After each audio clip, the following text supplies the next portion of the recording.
அது ஒரு மாலை பொழுது. ஒரு சில நிமிடங்களுக்கு முன்வரை எனக்கும் அது ஒரு சாதாரணமான மாலை பொழுதுதான்.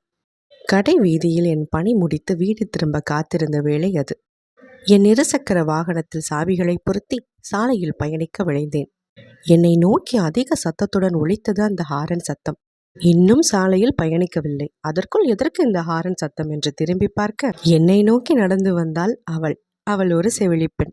எப்போதும் போல தன் பணி முடித்து மருத்துவமனை விட்டு மெல்ல அவள் நடந்து வர, வழக்கமாக தன்னை பின்தொடர்ந்து வரும் தன் ஒருதலை காதலனை காணவில்லையே என்று குனிந்த தலை நிமிராமல் தன் கண்களால் அவனை வலைவீசி தேட, இதோ நான் உன் பின்னால் தான் இருக்கிறேன் என்று கூக்குரல் இட்ட காதல் அம்புகள் தான் அந்த ஹாரன் சத்தம் என்று பின்பு புரிந்தது.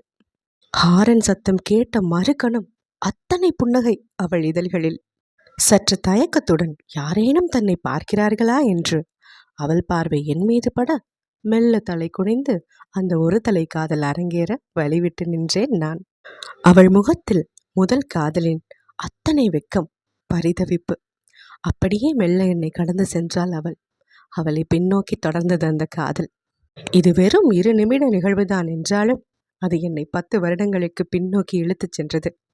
நான் காதலித்த அந்த நாட்களுக்கு. எங்கள் முதல் சந்திப்பு, முதல் வார்த்தை என நினைவுகளை அசை போட்டுக்கொண்டே சாலையில் பயணப்பட்டேன். எனக்கு அது ஒரு காதல் மாலையாக மாறியது. அது ஒரு அழகிய காதல் மாலை பொழுது.